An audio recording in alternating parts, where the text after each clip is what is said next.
hoy estaremos hablando de esta cuarta entrega de un ensayo muy interesante, muy bien documentado, como siempre, los trabajos del doctor Jorge Retana Yarto sobre la criminalización del poder presidencial con Calderón.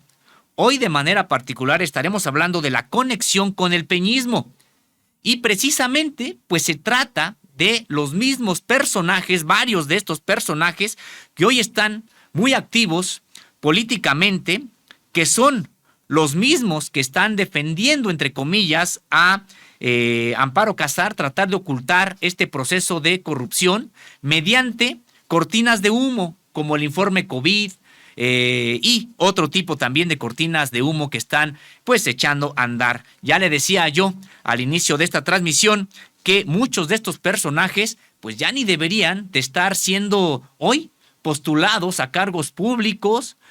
Algunos de ellos en realidad tendrían que estar rindiendo cuentas ante la autoridad judicial. Pero de todo ello hablaremos con el doctor Jorge Retana Yarto. Recuerden que él es doctor en Gerencia Pública y Política Social por la Universidad Nacional Autónoma de México. Él es también economista, experto en seguridad nacional, seguridad pública, seguridad interior, y él fue también el primer director de la Escuela de Inteligencia para la Seguridad Nacional del CNI de la actual administración. Le doy la bienvenida al doctor Jorge Retana Yarto el día de hoy. ¿Cómo está, doctor? ¿Cómo se encuentra? Muy buenos días.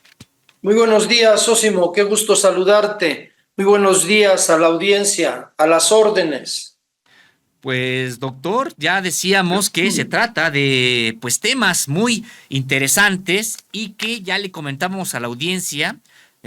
Pocos medios en realidad abordan este tipo de temas, pocos investigadores también con el rigor que usted lo hace. Hemos estado ya hablando, le hemos estado presentando sobre este proceso de criminalización del poder presidencial en México con Felipe Calderón, pero que ha tenido distintas conexiones hacia otros sexenios. Hoy toca hablar de esta conexión con el peñismo, y ya decíamos también pues que se trata de incluso personajes que hoy los vemos muy activos tratando de generar pues algún tipo de dividendos políticos hacia la restauración del pripanismo en la presidencia de la República. Doctor, pues adelante con esta exposición que nos presenta el día de hoy, en qué consisten esta criminalización del poder presidencial de Felipe Calderón en una conexión con el sexenio de Enrique Peña Nieto.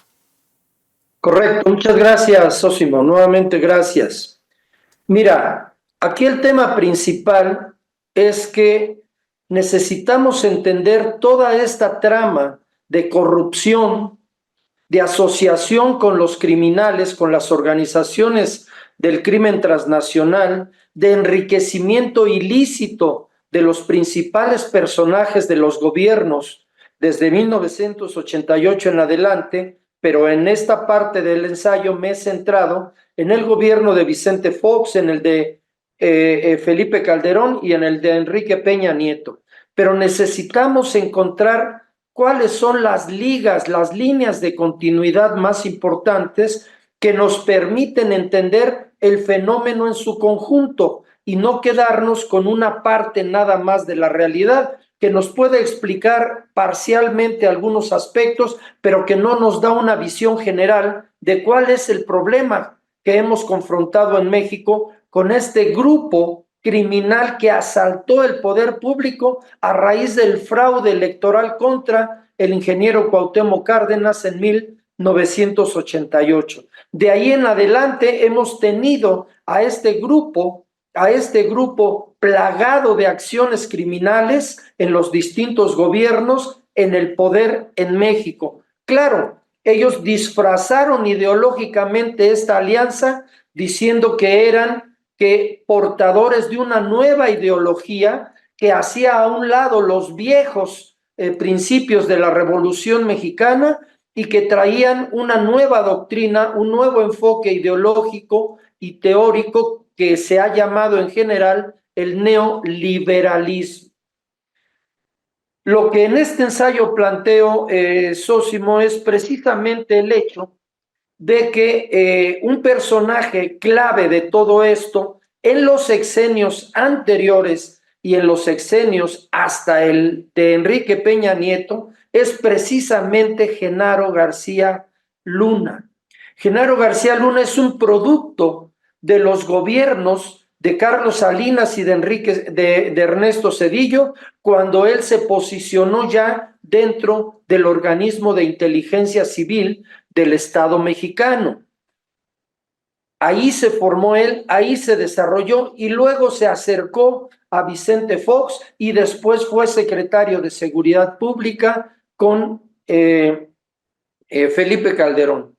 Entonces, pero él era un personaje en donde al seno del ejército mexicano era una persona muy, pero que generaba muchísima desconfianza.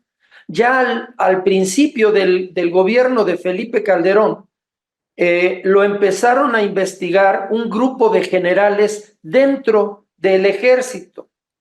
Estos generales intentaron presentarle un informe de los vínculos que ya se apreciaban con el crimen organizado al entonces secretario de Gobernación de Felipe Calderón, Juan Camilo Mourinho. Se citaron, se da incluso el detalle de que se citaron en el restaurante Churchill, y cuando los militares le presentaron a Juan Camilo Mourinho el informe, este reaccionó de una manera muy violenta, les aventó el informe en la mesa y se fue.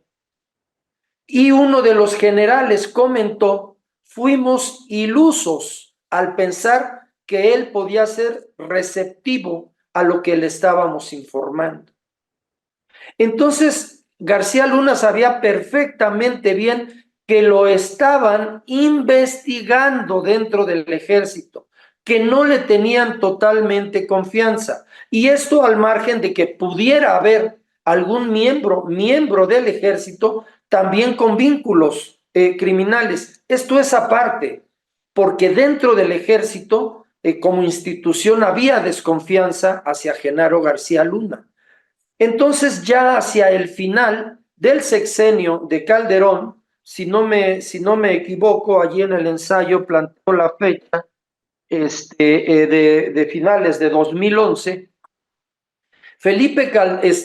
Genaro García Luna, de acuerdo con Felipe Calderón, urdió una maniobra siniestra para involucrar a 4 generales del ejército, uno de ellos que ya había tratado de alertar a Felipe Calderón sobre los vínculos de García Luna con el narcotráfico, sin saber que el que tenía también esos vínculos con el crimen transnacional era el propio Felipe Calderón. Entonces, ahí están los testimonios, ahí están las fuentes, los autores de donde yo tomo todos estos datos que estoy refiriendo. Entonces, trató de golpear en la parte de dentro del ejército para ganar credibilidad. Él era un hombre que estaba ya muy desgastado en su credibilidad, le había ayudado al cártel de Jalisco en su lucha contra los Zetas, le había pedido al cártel de Jalisco que destruyera el cártel de los Arreola, que ya vendían drogas en Estados Unidos. Tenía distintos tipos de conexiones, incluso los decomisos de cocaína que le hacían a otros grupos criminales rivales del cártel de Sinaloa, ellos los comercializaban. Eso lo dicen bajo juramento en el juicio del Chapo Guzmán 3 distintos testigos. Entonces decide golpear al ejército armando un complot y diciendo que estos 4 generales, a la cabeza de los cuales estaba el general Tomás Daguajare Ángeles, o al revés, Tomás Ángeles Daguajare, perdón, estaba a la cabeza de estos criminales y son detenidos. Son detenidos por elementos del ejército y por elementos de la Policía Federal. E inmediatamente les imputan ser parte o tener acuerdos criminales con el cártel de los hermanos Beltrán Leiva. Para este momento, Genaro García Luna ya había preparado a testigos a los que les había ofrecido muchas prebendas importantes, como el propio Villarreal, llamado El Grande, que era de la organización de los hermanos Beltrán Leiva. Y entonces El Grande va y atestigua que efectivamente el general Tomás Ángeles de Aguajare era cómplice de Arturo Beltrán Leiva. Después, Villarreal el Grande comenta al periodista J.J. Lemus en el penal de alta seguridad de Puente Grande en Jalisco, porque ahí estaban presos los dos. El periodista estaba preso allí porque lo mete a la cárcel Felipe Calderón por haber dicho que su hermana, la Cocoa, recibía dinero de los caballeros templarios en Michoacán. Entonces, en las pláticas que ellos tienen dentro del penal y de las cuales toma nota J.J. Lemus, le dice a él, lo comenta así J. Lemus, entre risotadas le dice que él declaró en contra de esos generales, pero que él ni siquiera conocía al general Tomás Ángeles de Aguajare. Y entonces le preguntan, ¿y por qué lo hiciste? Dice, porque me ofrecieron sacarme de la cárcel y mandarme a Estados Unidos libre en mi expediente. Pero él se burla, se ríe, dice, nunca lo había visto, solamente lo vi la vez que el Ministerio Público Federal me llama a declarar en contra de los generales y me muestra las fotos y me dice, fíjate bien en sus rasgos fisonómicos para que si te preguntan que los puedas identificar, los puedas identificar. Fíjense nada más qué patraña más sucia, cómo armaron todo esto para dañar a 4 generales del ejército mexicano que estaban limpios, que no tenían ningún problema, que no tenían ninguna relación ni absolutamente nada que les pudiera dañar en su reputación y en su honor militar. Entonces, ellos estuvieron presos durante algún tiempo. A la Barbie, aquel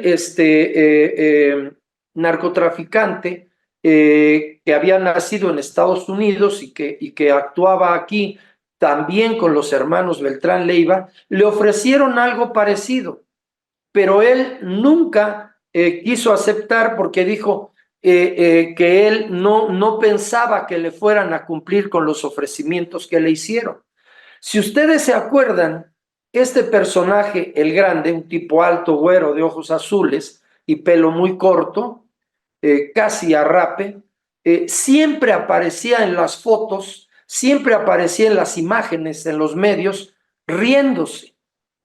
Alguna vez cuando le preguntaron que de qué se reía, porque siempre aparecía haciendo declaraciones o posando para que lo fotografiaran riéndose, decía precisamente que cómo era posible que le hubieran armado ese montaje criminal a los generales cuando él sabía que ni siquiera conocían a Arturo Beltrán Leiva. Entonces, vean ustedes de qué era capaz García Luna, el poder que había acumulado y desde luego cómo le daba manga ancha a Felipe Calderón para que actuara contra quien quisiera, contra quien considerara que estaba investigándolo o que podía hacerle daño. Cuando llegan Enrique Peña Nieto, la Procuraduría General de la República al mando de Murillo Karam se desiste de los cargos contra los generales, se desiste también la Procuraduría Militar y los generales salen libres porque se veía, o sea, al revisar el expediente se notaba claramente el montaje burdo que se había hecho para inculparlos. Claro, los medios de comunicación, Televisa, TV Azteca, inmediatamente sacaron la foto de los 4 generales diciendo que eran asociados criminales del cártel de los hermanos Beltrán Leiva. Fíjense ustedes el nivel de influencia que tenían. ¿Cómo es posible que en aquel momento el secretario de la defensa, Galván, haya permitido que se cometiera esta tremenda patraña, esta infamia contra los 4 generales del ejército. Y entonces cuando salen libre, el general Tomás Ángeles de Aguajare declara que él le había dicho a Felipe Calderón que Genaro García Luna tenía vínculos con el narcotráfico. Claro, cuando Genaro García Luna se entera de esto, se la guarda un tiempo y después toma venganza en contra de ellos.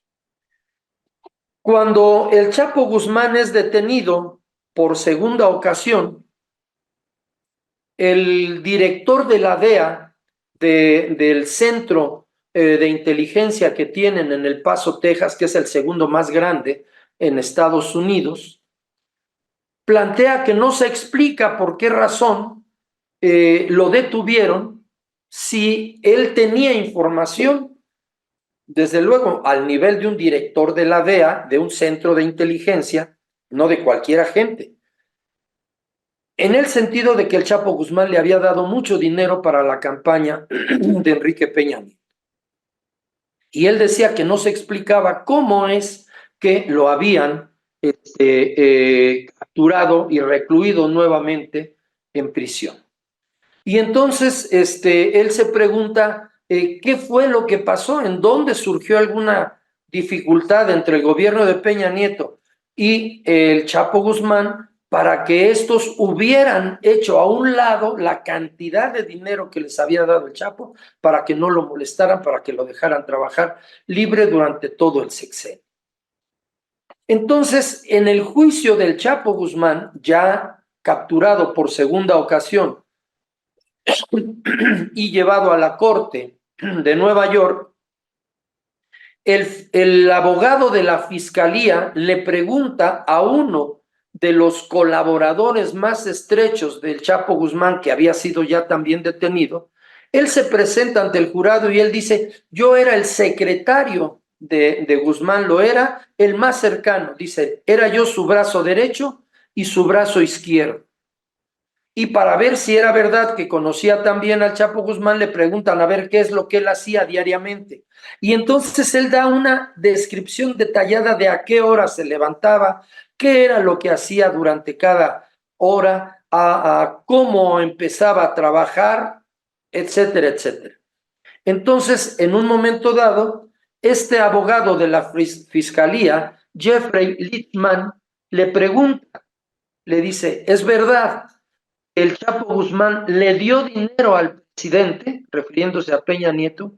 Y él le dice, sí, el presidente le pidió 250 millones de dólares para que lo dejara trabajar libremente durante todo su sexenio. Y lo que el Chapo Guzmán ofreció fueron 100 millones de dólares. ¿En dónde está esta información? Esta información la presenta la periodista Alejandra Ibarra, perdón, que estuvo presente durante todo el juicio del Chapo Guzmán y escuchó a este lugarteniente del Chapo de nombre Alex Cifuentes Villa, lo escuchó declarar eso frente al juez y frente a los fiscales. Entonces, Philip Jordan, el director de la DEA en El Paso, Texas, dice, no me explico por qué lo detuvieron, porque él había dado mucho dinero. Y entonces, ¿en dónde está la explicación, mi estimado socio? La explicación está en que se estaba procesando ya un cambio importante, en las alianzas con los grupos criminales, desde que ya iba a salir Felipe Calderón hasta que entró Enrique Peña Nieto. Y ese cambio consistía en apoyar ahora al cártel de Jalisco Nueva Generación. ¿Por qué razón? Porque el cártel de Sinaloa, con todo el apoyo que le habían dado desde el gobierno de Vicente Fox, a través de los acuerdos que tuvo con Genaro García Luna y luego los apoyos que le habían dado directamente en el gobierno de Felipe Calderón, había acumulado ya un poder tan grande que ya resultaba incómodo para cualquier presidente de la República o para cualquier nuevo gobierno. Y entonces empieza a establecerse la idea de impulsar a un poder criminal también que en paralelo le hiciera contrapeso al cártel de Jalisco, al cártel de Sinaloa. A Nemesio Ceguera, líder del cártel de Jalisco Nueva Generación, todavía en ese momento no era el líder, lo detienen en Jalisco, si no me acuerdo es agosto de 2012. Lo detienen y lo liberan sin siquiera presentarlo ante el Ministerio Público, sin absolutamente ningún cargo. Simplemente lo dejan libre. Y ahí vemos a la bola de hipócritas que se rasgaban la vestidura cuando en Sinaloa, durante el llamado Culiacanazo, el presidente López Obrador decide dejar libre al hijo del Chapo Guzmán, porque ya tenían en la mira ataques masivos a tiendas departamentales, a los edificios en donde vivían las esposas con las familias de los soldados que estaban en la zona militar de la región en Sinaloa, etcétera, etcétera. Entonces él lo dijo, valen más todas esas vidas que las de un narcotraficante. Bueno, pero así de hipócritas son. Ellos dejaron ir a Nemesio Ceguera, teniéndolo ya capturado en Jalisco, y lo dejaron ir. Pero después negó, Nemesio Ceguera se entrevista, fíjense ustedes, se entrevista con Genaro García Luna y acuerdan que no se menciona la cantidad de dinero que da Nemesio Ceguera, pero acuerdan que le van que le van a respetar sus actividades, que no lo van a molestar, que era una forma de apoyarlo tácita, pero a la vez implícitamente, explícitamente. Entonces, en ese momento se empieza a fraguar el cambio en las alianzas criminales para empezar a hacer perder poder al cártel de Sinaloa. Esto es lo que explica precisamente el problema, el hecho de que, a pesar, como se dijo en el juicio de Chapo Guzmán, a pesar de que haya dado tanto dinero desde la campaña de Peña Nieto y después, incluso Alex Cifuentes, colombiano que estaba integrado al cártel de Sinaloa, indica que ese dinero le fue entregado a Peña Nieto en octubre de 2012. Entonces, fíjense ustedes cómo, por eso hablo de cómo se conecta el gobierno con las asociaciones criminales que tenía el gobierno de Felipe Calderón con el de Enrique Peña Nieto. Hay líneas de continuidad y todos esos son los mismos personajes que hoy están volcando toda su capacidad de intriga, de propaganda negra contra el gobierno actual y contra la doctora Sheinbaum. Fíjense ustedes, María Amparo Casar era coordinadora de asesores del gobierno en el gobierno de Vicente Fox, del secretario de Gobernación entonces, que era Santiago Krill Miranda. Cuando ella hace estas gestiones, de las que ya ha estado anotando con mucha precisión los detalles en nuestro mutuo amigo Sósimo, ella tenía un cargo importante que le daba influencia en la gestión. Entonces, fíjense ustedes, son los mismos personajes corruptos de sexenios anteriores los que no se resignan a abandonar sus fueros, no se resignan a irse porque saben que tienen expedientes abiertos a los que en cualquier momento se puede acceder, volver a plantear la situación e ir tras ellos por corrupto. Esos son los mismos personajes. Miren, uno de los que está más activos ahora también pues es, por ejemplo, el abogado Coello Trejo. Ya les comentaré más adelante alguna otra cuestión. Pero fíjense un detalle importante. En este ensayo yo abro un paréntesis y me pregunto, durante esos años, los más allegados a Felipe Calderón narran cómo se hundió en el alcoholismo. Narran sus más íntimos allegados cómo había momentos en que se quedaba totalmente alcoholizado en una mesa de un bar en la colonia del Valle. No digo el nombre porque les damos el comercial gratis, pero y no lo podía parar nadie, tenía que ir su esposa a pararlo, a sacarlo y a llevarlo a dormir. Pero fíjense, un presidente de la República que dejaba tiradas todas sus obligaciones y se iba a alcoholizar de esa manera, no es una persona que se pueda argumentar que estaba en sus 5 sentidos. No se puede pensar que gozaba de cabal salud mental. Por muy irresponsable que fuera, no podía dejar abandonado todo e irse a tomar de esa manera.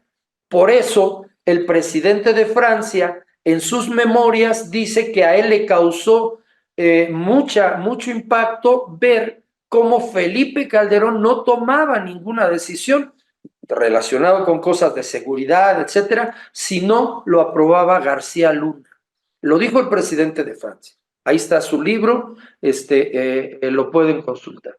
Entonces, fíjense ustedes cómo yo abro un paréntesis y me pregunto, ¿no habrá tenido Felipe Calderón, como cualquier enfermo mental, un momento o momentos en donde le abrumaba para sus adentros, para su conciencia, el saber que él representaba la más grande farsa política de la que podemos tener memoria en las últimas décadas en México? Es decir, presentarse como un presidente de la República que estaba combatiendo al narcotráfico, que manejaba cientos de millones de pesos que se le dieron, de dólares, que se le dieron a través del Plan Mérida, para contratar equipos tecnológicos, para capacitar policías y militares, etcétera, etcétera.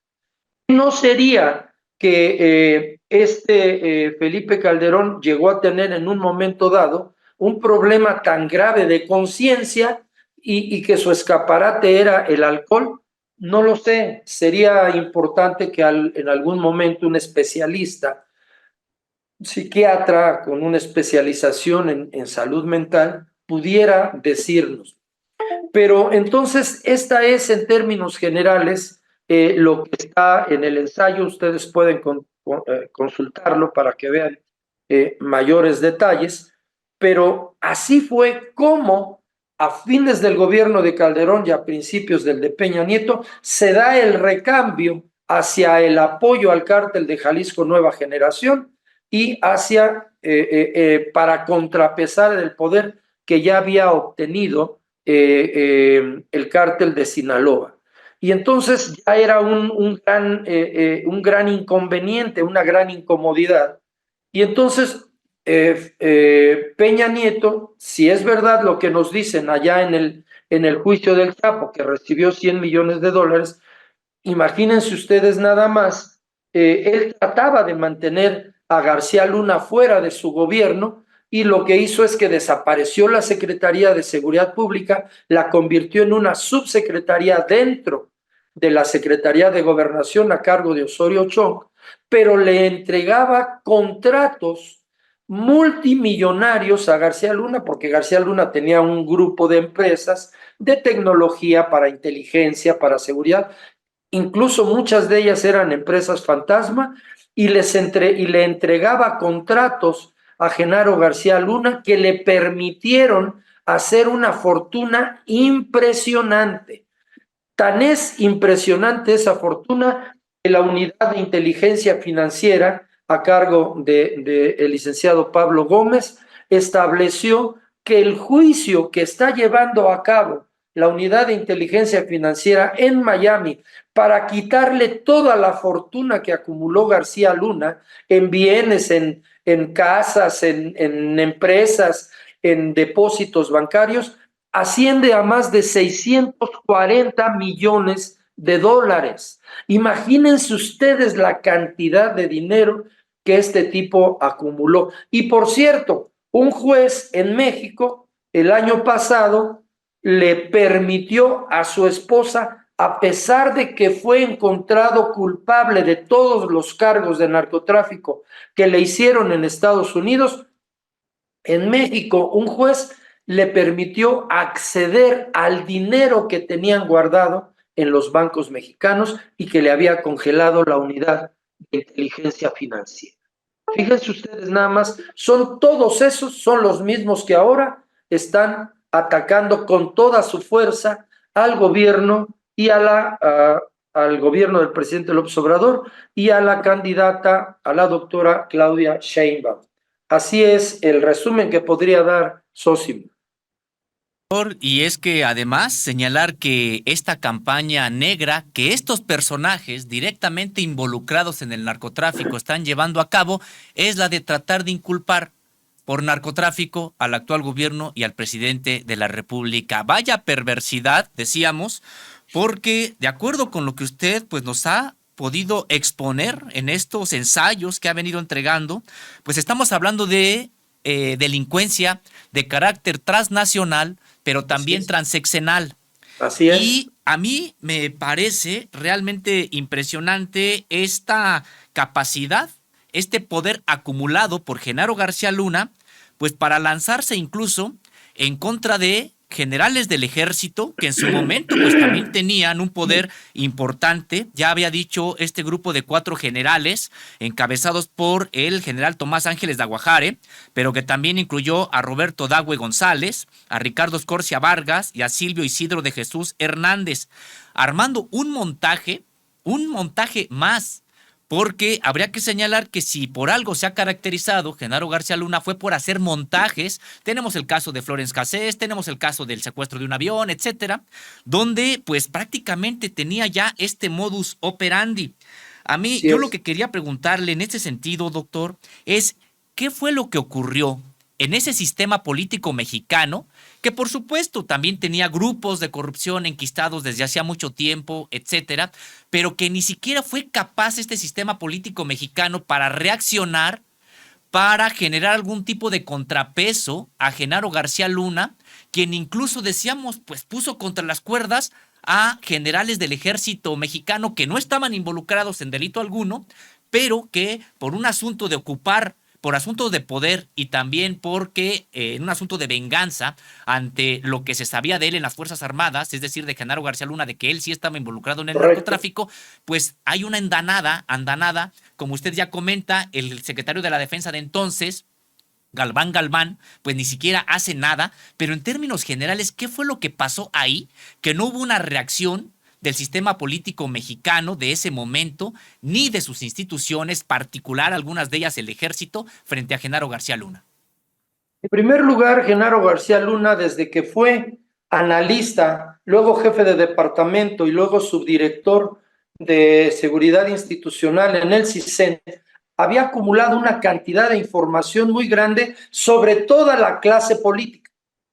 Primero, al servicio del PRI, acumuló muchísima información sobre los políticos del PAN. Y después, en los gobiernos del PAN, acumuló mucha información sobre los políticos priistas. Tenía mucha información sobre todos estos personajes y él jamás se deshizo de esa información. Jamás.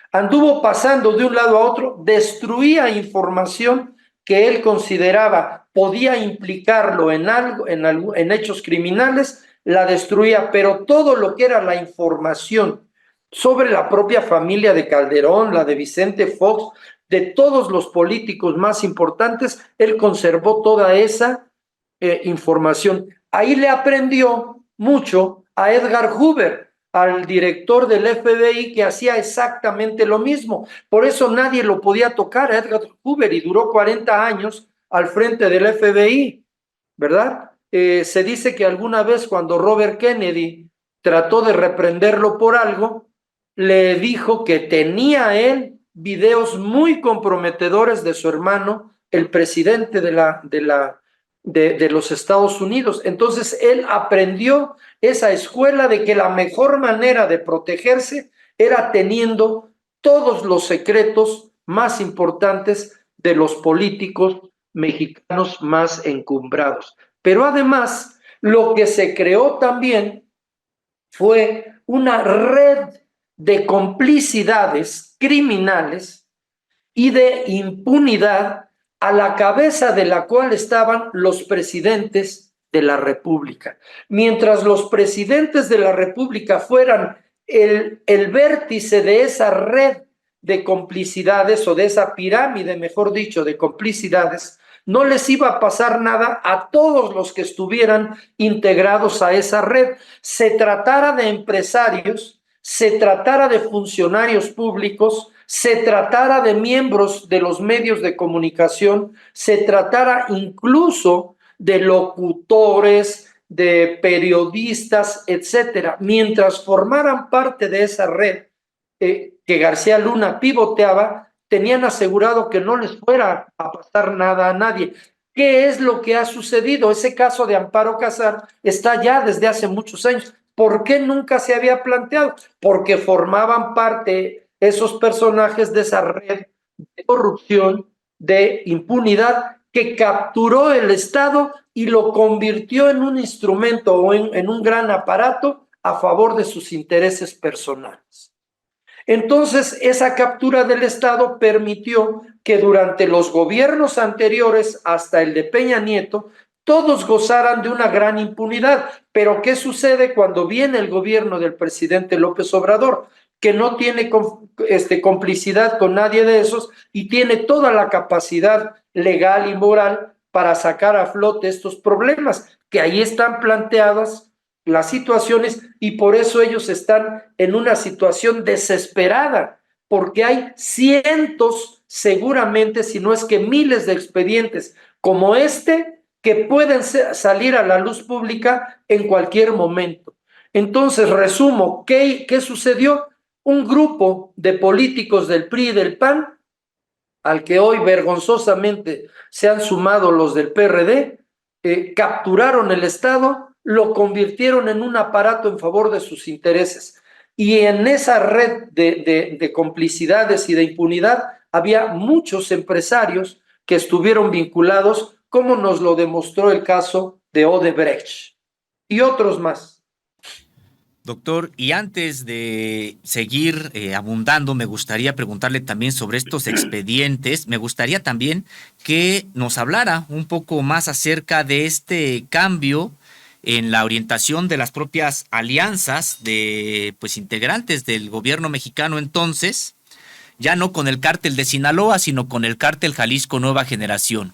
En efecto, pudimos nosotros pues asistir como sociedad a la emergencia de un grupo muy, muy violento que en su momento recordó por sus prácticas también a los Zetas, en el sentido de generar una violencia a veces pues innecesaria frente a sus adversarios y frente a la sociedad en general, como una manera incluso de generar pues también terror y de enfrentar al propio cártel de Sinaloa. Me gustaría que usted, doctor, nos hiciera pues un balance sobre el ascenso del cártel Jalisco Nueva Generación con la idea que tuvieron Genaro García Luna, que fue el que, de acuerdo con lo que nos ha comentado en este muy importante ensayo, pues incluso fue el que se reunió con el liderazgo del cártel Jalisco Nueva Generación para acordar precisamente pues esta alianza. Y la idea de ellos era que sirviera de contrapeso, que empezara a desplazar al cártel de Sinaloa. Resultó como querían estas autoridades, estos grupos criminales que capturaron la presidencia de la República. En buena medida sí resultó desde el punto de vista de que hoy el cártel de Jalisco Nueva Generación y el cártel de Sinaloa son las dos grandes estructuras criminales que aglutinan un conjunto amplio de organizaciones más pequeñas que ellos a lo largo de la República. Fíjate qué importante fue el apoyo que le dieron al cártel de Jalisco Nueva Generación, que cuando capturan y luego liberan al Mencho, todavía no se había desprendido totalmente del cártel de Sinaloa. El Mencho viene del cártel de Sinaloa. Entonces todavía no se había desprendido, pero ya estaba en vías de hacerlo. ¿Qué es lo que sucede? De manera muy inteligente, Nemesio Ceguera se empieza a aliar con otros cárteles, con el cártel de Colima, con el cártel de los Valencia, con el cártel de los Amezcua y con los Cunis, que eran cárteles que fundamentalmente sí trasegaban cocaína y heroína, pero fundamentalmente empezaban a ser los grandes exportadores de metanfetaminas, es decir, de drogas vinculadas a los opiáceos. ¿Qué le dio tanta fuerza después al cártel de Jalisco Nueva Generación? La fabricación del fentanilo y la exportación del fentanilo. Por eso, en 2013, el gobierno de Estados Unidos nombra al Chapo Guzmán como el enemigo público número 1. Después de Al Capone, en 1930, nunca habían considerado a nadie vinculado al narcotráfico enemigo público número 1. Al Chapo en 2013, es decir, al término del gobierno de Calderón e inicio del gobierno de Peña Nieto, lo nombran como tal. Pero tan solo 2 años después, cambian la denominación y al que nombran enemigo público número 1 es al cártel de Jalisco Nueva Generación. Fíjate lo que el lugar, el espacio, el poder que le costó al cártel de Sinaloa durante 2 décadas construirlo. El cártel encabezado por Nemesio Oseguera rápidamente empezó a encumbrarse y a disputarle los mercados criminales al cártel de Jalisco. Una de sus grandes ventajas es que diversificó mucho digamos así, su cartera de negocios criminales, desde la extorsión y el secuestro hasta la exportación de anfetaminas. Y luego el fentanilo. Entonces, aquí tenemos una situación en donde, por ejemplo, Nemesio Oseguera tenía actividad cuando, repito, todavía no se desprendía totalmente. Cuando él se desprende ya totalmente del cártel de Sinaloa, es cuando asesinan en Jalisco de apellido Coronel, que por cierto era tío de la esposa Ignacio Coronel. Ignacio Coronel. A él cuando lo asesinan, el Nemesio se separa totalmente y empieza a formar con los hermanos Amezcua, con los Cunis, con los hermanos Valencia, empieza a formar su propio cártel. Cuando él ya está al frente de este cártel, él actuaba primero solamente en 3 estados de la República. Al término, es decir, 2019, al término de Enrique Peña Nieto, ya estaban en más de 20, no recuerdo si 22 o 24 estados de la República. Fíjate nada más el despliegue, la expansión tan tremendamente rápida que tuvo el cártel de Jalisco Nueva Generación. Pasar de que Nemesio tuviera gente en 3 estados a más de 20 estados de la República.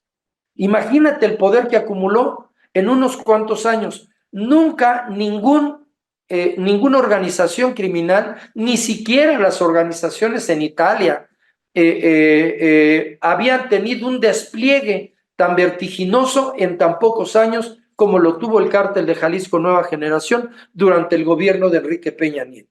Entonces, ¿la estrategia dio resultado? Sí, en el sentido de que logró igualar y en algunos casos superar al cártel de Sinaloa. Hoy, por ejemplo, en toda América Latina y el Caribe, vemos, para no hablar de otros lugares de Asia o de Europa, vemos una disputa cerrada, muy, muy sangrienta entre el cártel de Jalisco Nueva Generación y el cártel de Sinaloa. En algunos casos tercian los Zetas y en otros casos tercia el cártel del Golfo. Pero la disputa fundamental por el predominio estratégico en todo en toda la región subcontinental e incluso en Estados Unidos y en Canadá, la escenifican estas dos grandes estructuras de organizaciones criminales transnacionales. Fíjate, en un estudio que se hizo por Estados Unidos, por los organismos de seguridad, consideraron que alrededor del mundo ambos cárteles tienen más de 50,000 zonas de su organización regadas por distintos países. Entonces estás hablando de dos estructuras criminales con un poder inmenso, inconmensurado y con una cantidad de recursos tan grandes que es increíble. Cuando Enrique Peña Nieto ya iba a salir, que estaba ya muy claro que iba a ganar Andrés Manuel López Obrador, tomó una decisión que benefició principalmente a los cárteles, a Sinaloa, pero sobre todo al cártel de Jalisco Nueva Generación. Ordenó desbloquear más de 1,000 cuentas bancarias que había bloqueado la Unidad de Inteligencia Financiera y que habían depositados ahí también miles de millones de pesos que eran a través de prestanombres, de testaferros, como se llaman, que eran de estas dos grandes organizaciones criminales, del cártel de Sinaloa y del cártel de Jalisco Nueva Generación. Pareciera como si quería irse sin deberle nada a nadie. Ordena desbloquear esas cuentas y todo ese dinero regresa a manos de las organizaciones criminales. Por eso es muy importante entender cómo esta nueva dinámica a lo largo del sexenio de Peña Nieto, fíjate no recuerdo las cifras exactas porque vienen en el próximo ensayo que les voy a entregar, que es la parte 5 y última, pero de más de 2,600 integrantes de organizaciones criminales que fueron capturados, el cártel de Nemesio y el cártel de Sinaloa, esos dos son los cárteles en donde menos miembros de esa organización fueron capturados.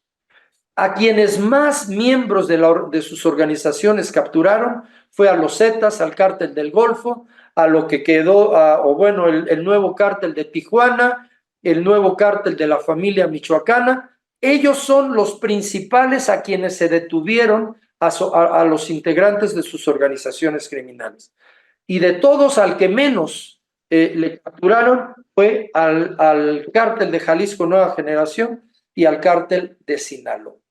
Entonces, hay muchos indicadores que precisamente dan cuenta de que este conjunto de factores contribuyeron para que el cártel de Jalisco Nueva Generación en la actualidad tenga la primacía en muy distintos mercados criminales de los opiáceos, principalmente metanfetaminas, etc.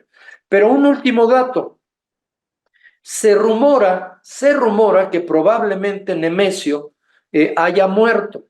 Entonces, todo indica que el segundo hombre más importante en la estructura jerárquica de la organización era su hermano, junto con su esposa y alguno de sus cuñados, de los Queenies. Entonces, haber capturado al hermano de Nemesio fue un golpe muy importante a la estructura jerárquica del cártel de Jalisco Nueva Generación. Y vean ustedes lo que sucedió hace un poco más de una semana. Un juez lo dejó libre. Ustedes se imaginan cuánto tiempo le costó a la inteligencia militar, al propio ejército, seguirle los pasos. Estamos hablando de un trabajo de muchos meses. Y todo ese trabajo de muchos meses, de una gran cantidad de personas, sean militares, sean de la inteligencia civil, de la inteligencia militar, la utilización de plataformas informáticas para darles seguimiento, para tratar de capturar correos electrónicos o capturar mensajes. Es un trabajo que puede llevarse incluso años y un juez en unos cuantos días decide liberarlo, que porque algo no estaba bien hecho.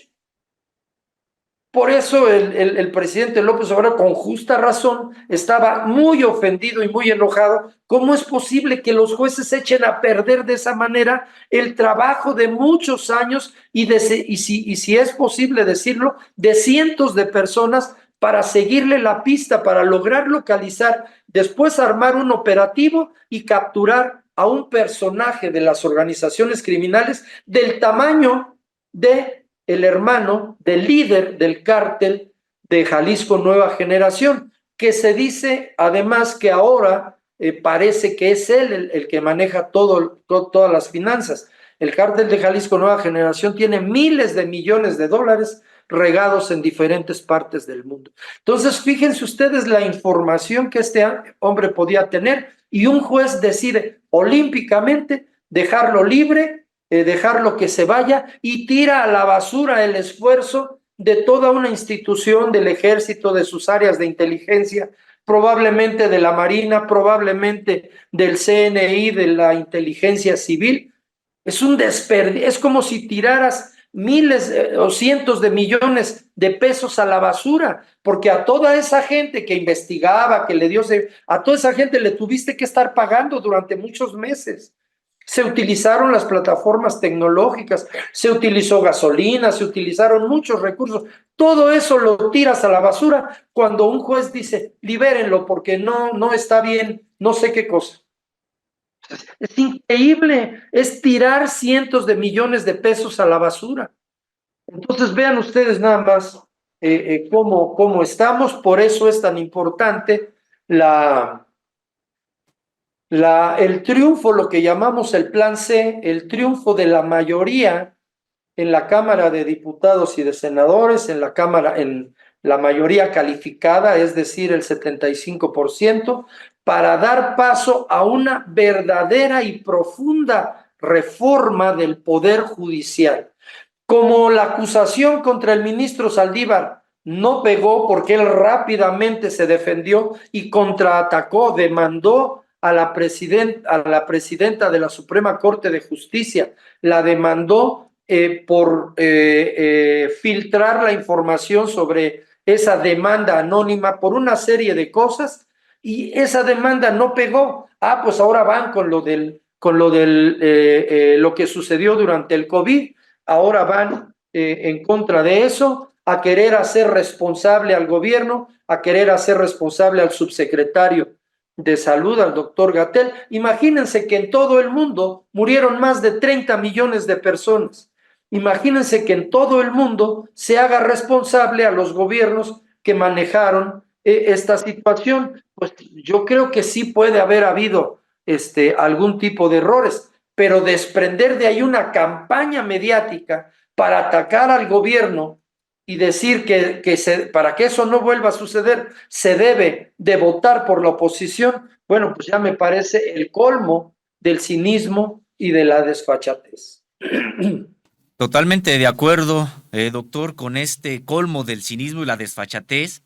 En efecto, nosotros pues dimos una cobertura amplia en estos mismos espacios a la detención de Abraham Oseguera Cervantes, porque tendríamos que señalar desde que lo consideramos en efecto como una de las piezas más importantes del cártel Jalisco Nueva Generación. Incluso, pues, aunque estuviera vivo también el propio líder que se le conoce formalmente, que es Nemesio Oseguera Cervantes, el Mencho. De cualquier manera, el caso de Don Rodo, como se le ha apodado a Abraham Oseguera Cervantes, pues se trataba de uno de los personajes más importantes en el mundo del narcotráfico en estos momentos, y resulta que, pues, ese poder judicial que dice el PAN, el PRI y el PRD que no se toca, pues sin más ni menos decidió liberarlo pretextando algún tipo de irregularidades. Nosotros incluso destacábamos, pues vaya vara con la que miden a los poderosos en el Poder Judicial, porque a cuántos otros que están sufriendo incluso prisión sin ningún tipo de sentencia por décadas, con procesos irregulares, totalmente desasiados, pues no los liberan. Y aquí parecía que estaban buscando nada más saber de qué manera podían liberar a este personaje y destacar también el bajo perfil que en los medios de comunicación dieron a la noticia. Un bajo perfil prácticamente, por un lado, y por otro, ¿dónde estaba Estados Unidos para solicitar algún tipo de requerimiento de este personaje por crímenes que dice está cometiendo el cártel Jalisco Nueva Generación en Estados Unidos por la introducción de fentanilo, por ejemplo? Brillaron por su ausencia este tipo de actores y terminaron pues en efecto liberando a este personaje. Vemos un claro ejemplo de esta captura de la delincuencia organizada que hizo de instituciones del propio Estado mexicano, en este caso, deseamos el propio Poder Judicial. Y ya se refería usted, doctor, a pues la gran cantidad de expedientes que hay de estos personajes que hoy están muy activos, algunos tuiteando, algunos operando, realizando acciones políticas, generando reuniones, traficando influencias, y otros incluso están como candidatos también a puestos de elección popular. Es decir, lo que yo le quería también preguntar en ese sentido, ¿por qué tanta impunidad hoy todavía? Por supuesto, ya ellos no controlan el poder ejecutivo, hay una situación muy complicada, lo sabemos, de parte del Poder Judicial, pero ¿hay acaso la oportunidad de generar algún tipo de rendición de cuentas hacia estos personajes que en vez de que estén participando en política, queriendo regresar ellos al poder, pues deberían de estar rindiendo cuentas ante la autoridad correspondiente? Sí, claro. En cualquier momento, la Fiscalía General de la República puede girar una orden de presentación contra algunos de los jueces o la Cámara de Diputados y de Senadores erigida en instancia de instrucción, algo así se llama, puede llamar a cuentas a los propios ministros de la Suprema Corte mediante un procedimiento que se llama juicio político. Entonces, sí hay forma de hacerlo, no se puede pues hacer de una manera tan inmediata, pero sí hay los recursos constitucionales para hacerlo. Mira, déjame decirte algo a propósito de los personajes y de la impunidad. Uno de los que está detrás de esta feroz campaña contra lo que se hizo durante la época de la pandemia global es un abogado, el Coello Trejo, que imagínense ustedes la historia, fue gran amigo del Negro Durazo, de uno de los personajes más siniestros de la policía mexicana, cuando fue él director de policía en la Ciudad de México, que incluso les exigía a sus subordinados que diariamente, como parte de la rendición de cuentas, le entregaran dos centenarios, dos monedas de oro diariamente. Él era gran amigo de este personaje. Después fue también gran amigo y es hasta la fecha de Carlos Salinas de Gortari. Es familiar en algún grado, no sé qué tan lejano, eso lo leí así, de Gil Schwartz, uno de los abogados de Felipe Calderón, miembro del PAN, y que estuvo muy cercano a Felipe Calderón. Defendió en el caso Odebrecht a Lozoya. De todos los cargos que le hicieron, este abogado defendió a Lozoya. ¿Y saben a quién defiende también? Al exgobernador del PAN, a Cabeza de Vaca. Él dice que lo que se le imputa a Cabeza de Vaca como vínculos con el narcotráfico y como cuestiones de lavado de dinero, etcétera, son puras calumnias, que Cabeza de Vaca es inocente. Imagínense nada más de qué personaje estamos hablando, y él está al frente de esta campaña en contra del gobierno por lo sucedido durante el COVID y planteando la idea de consignar penalmente al doctor López-Gatell. Imagínense qué tipo de personajes están detrás de estas cosas. Por eso nosotros tenemos que estar muy alerta y acudir a fuentes como esta, como Contralínea, en donde presentamos tanta información que les puede a ustedes ayudar a no dejarse engañar, pero además a allegarse información que les dé un criterio distinto a lo que la televisión comercial pregona una y otra vez. Pero retomando tu pregunta, Sósimo, por supuesto que hay los instrumentos legales para proceder contra estas personas en un momento determinado. Doctor, estamos llegando ya al final de esta transmisión, casi ya al final de esta transmisión, pues a reserva de que quiera ofrecernos algún comentario de conclusiones sobre este muy importante ensayo que estamos publicando de manera seriada. Está la cuarta parte de este ensayo, la criminalización del poder presidencial con Felipe Calderón, y que en esta cuarta parte se refiere a la conexión con el peñismo. Puede usted leerlo en www.contralinea.com.mx. Es nuestro trabajo principal de este día y de esta emisión. Así que, doctor, si quisiera concluir con algo sobre este importante trabajo. Sí, muchas gracias, Sósimo. Mira, ya tengo lista la quinta parte que concluye esta serie de 5 y se las voy a remitir para que la revisen, en fin, y después sea publicada. ¿Qué es lo más importante? Lo importante es que nosotros tengamos claro que lo que sucede hoy está estrechamente vinculado con todo lo que ha sucedido un poco antes. Son los mismos personajes políticos.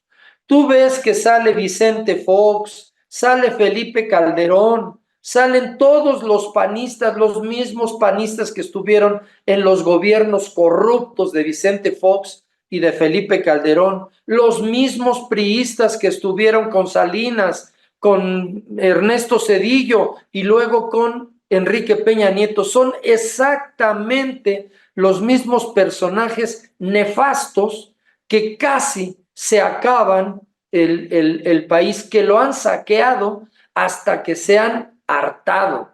Ustedes vean cómo un personaje como García Luna haya podido acumular una fortuna que le permitió hacer inversiones. Tan solo la casa que tenía en Palm Beach, en California, valía 3.5 o 3.3 millones de dólares. Tenía embarcadero propio. ¿Ustedes creen que un funcionario público honesto va a tener una cantidad tal de dinero para hacerse de una residencia exclusiva en una zona exclusiva de California?